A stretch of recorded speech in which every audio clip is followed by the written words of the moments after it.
Hola, ¿cómo va? Esto no lo suelo hacer acá por Instagram, esto por ahí lo hago en unas historias destacadas, o lo hacía en mi canal de YouTube, los análisis, pero jamás había hecho un reel sobre una película, o sobre una recomendación. Pero bueno, este es mi primer video en Instagram recomendando una película, así tal cual, con edición y todo, porque tenía muchas ganas de hacerlo con esta película que requiere un análisis no tan completo ni tan profundo, pero sí quería dar mi opinión, porque para mí esta película tiene posiblemente uno de los mejores finales que jamás he visto yo. Todos sabemos bien cuál es el género, o conocemos el género bélico, ¿no? El cine tiene un montón de géneros, entre ellos está este. Hay un montón de películas famosas y consagradas con premios, ya sean Oscar o Cannes, etc. Un montón de festivales, e incluso por críticos del cine. Entre ellos podemos encontrar, no sé, Apocalypse Now, Salvando al Soldado Ryan, La Delgada Línea Roja, aquella primera película de Kubrick, Caminos de Gloria, con Kirk Douglas. Y a todos nos gusta, nos fascina cómo retratan la guerra, las peleas, las batallas, la tragedia detrás de eso, porque sí es verdad que hay muchas películas que son autorreflexivas sobre el papel del hombre en la guerra o de esas personas que fueron, sean hombres o mujeres, depende de la perspectiva y la película. Y en esa amplia gama de películas, si bien vemos bastantes perspectivas sobre la guerra, es verdad que en las convencionalidades se pueden decir que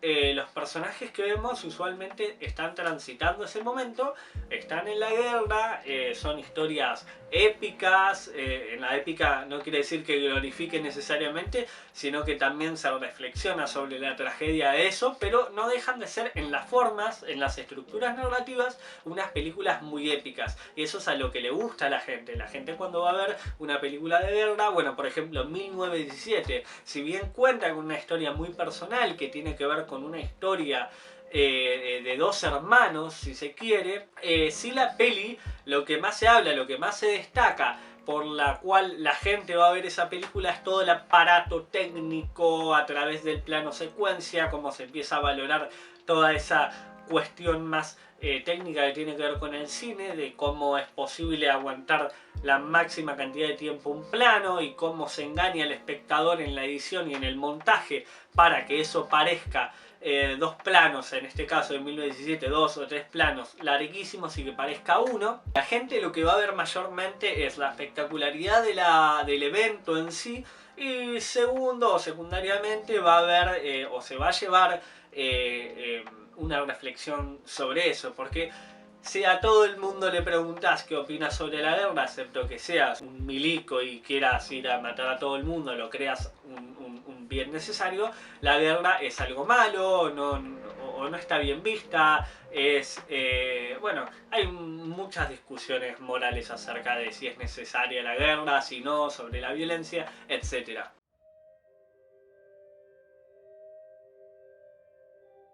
La película de las que le quiero hablar hoy es una peli de guerra, se llama Vals con Bashir. Es una peli del director Ari Folman del año 2008. Ari Folman es un director israelí. La película no tiene nada que ver con una película bélica convencionalmente o tradicional. Una peli bélica animada de 1 hora y media que trata sobre un personaje que un día, una noche, se junta con un amigo a charlar sobre la vida.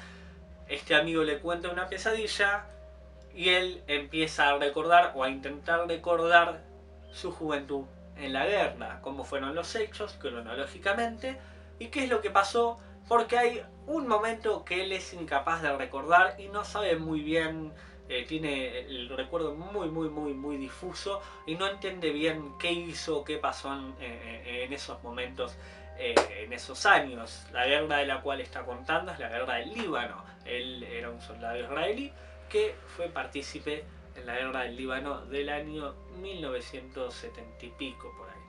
La peli tiene de interesante esto, que no es una peli donde nosotros tengamos el punto de vista de la persona vivenciando todo eso por primera vez, sino que es un hombre mayor, de adulto, recordando, teniendo conversaciones con diferentes, e incluso buscando diferentes ex compañeros, charlando con la psicóloga, acerca de, para intentar completar un puzzle que él es incapaz de completar por sí solo. La utilización de la animación en esta película tiene dos utilidades muy importantes. La primera tiene que ver con la narrativa argumental de la película, lo que tiene exclusivamente con el argumento, ¿no? Donde este personaje, como está tratando de recordar, incluso por momentos hay sueños, lo que permite la animación es crear todo un espectro surrealista del cual, no sé si grabaras con personas reales, eso está un poquitito más limitado. Y el tono de la película es un poco ese en ciertos momentos donde hay ciertas imágenes que imponen por el surrealismo, aún siendo bastante minimalista, tanto con las cosas de los elementos de la composición, sino también con la fotografía en sí, lo que tiene que ver con la iluminación. Tiene tonos azules, amarillos y negros. Esos son los únicos tres tonos que vas a ver durante toda la película, y con eso consigue como un ambiente de ensoñación. Por momentos parece que estuvieses en una especie de ilusión o sueño, de tanto mezclado con el recuerdo de él como adulto, como la expectativa de un joven acerca ilusa o sobre sus concepciones acerca de la guerra y la vida. Incluso por momentos entramos en entornos en un entorno sexual, si se quiere. Y la segunda utilización tiene que ver con el final, que acá entramos en el terreno de spoilers. Si todavía no te enganché con eso, igual te repito que la veas, porque es una película de 1 hora y media, es cortísima y es impresionante. Y después vamos con los spoilers directamente. Entonces tenemos a estos personajes que ya están en su adultez viviendo una vida muy buena, intentando, que incluso son cómplices del olvido sin necesariamente sufrir un estrés postraumático, si se quiere, como el personaje principal, pero que sin embargo deciden por elección propia olvidar ciertas cosas que hicieron o no hicieron en la guerra, porque también esta peli trata sobre cuán cómplice o cuán culpable sos de ciertos actos. Y es que esta guerra en particular fue un hecho real. La guerra del Líbano incluso se puede decir que se sigue manteniendo hasta el día de hoy. Resulta que en el año 1982 ocurre un hecho muy importante para esa zona de Palestina, Israel, Siria, toda esa cuestión de Medio Oriente que parece desconocida para nosotros, que es que una de las reglas básicas en cualquier guerra se rompe. En el año 1982, el ejército israelí, encargado de proteger uno de los campos de refugiados en cierta zona del Líbano, decide abandonar ese puesto y dejar que una organización religiosa extermine básicamente con todo el campo de refugiados. Pero resulta que ahí se cometió un crimen de guerra. Entonces todo lo que vemos durante la película es una reconstrucción de los hechos a través de este personaje, hasta el punto final, que para mí es este final tan magnífico, hasta este punto final donde uno como espectador también termina de ver cómo se completa ese recuerdo. Y es que lo que vive ese personaje, si bien no es una culpa directa, él no va ni mata a nadie, es como él está caminando con dos amigos en una calle de esa ciudad donde estaba el campo de refugiados, y ve como todas las mujeres de aquellos maridos y niños y abuelos muertos lloran y gritan viendo los cuerpos de sus hijos y todo el destrozo que se genera. Y ahí es donde la utilización de la animación para mí, o sea, se utiliza de un modo revolucionario, ya que en ese momento la película pasa de la animación a lo documental.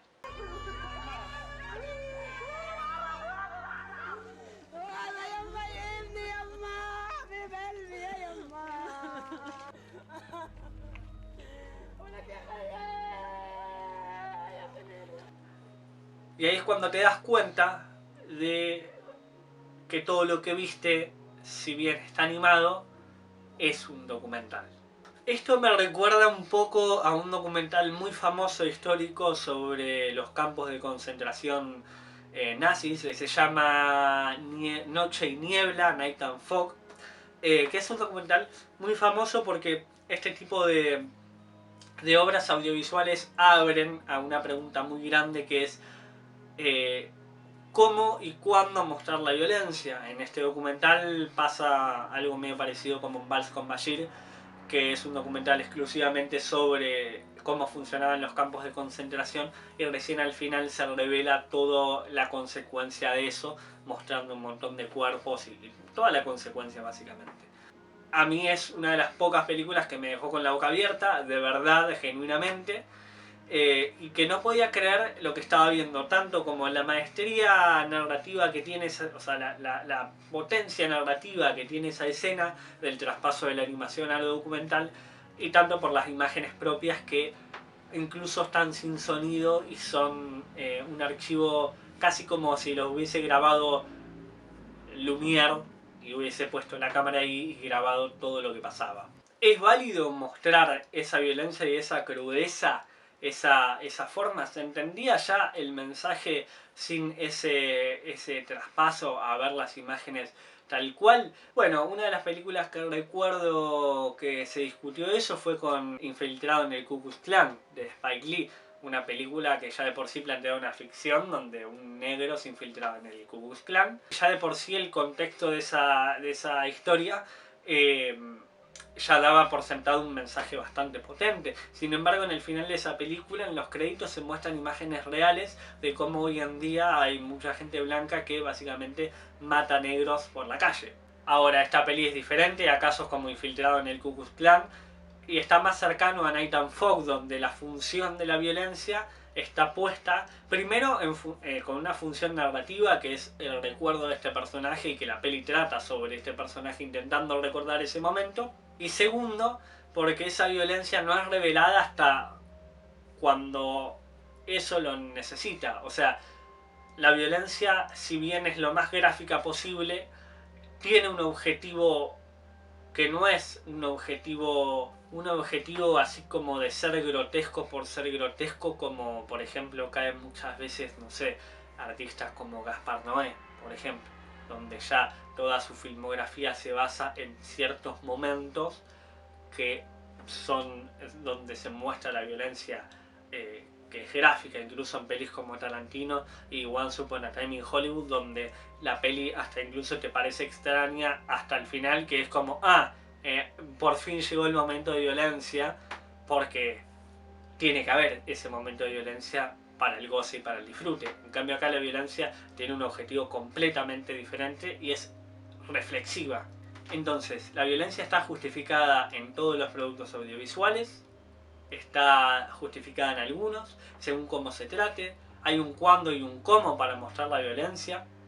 Todas esas cuestiones son preguntas que te abre esta película y que me parece sumamente interesante y que te invita a la reflexión. Por eso que estas preguntas también se las dejo a ustedes si están viendo y les interesa el tema. Y si quieren dejar un comentario en el video lo pueden hacer. Si quieren ver la película y después me dejan el comentario y sus opiniones sobre la película, o incluso me escriben al privado de Instagram.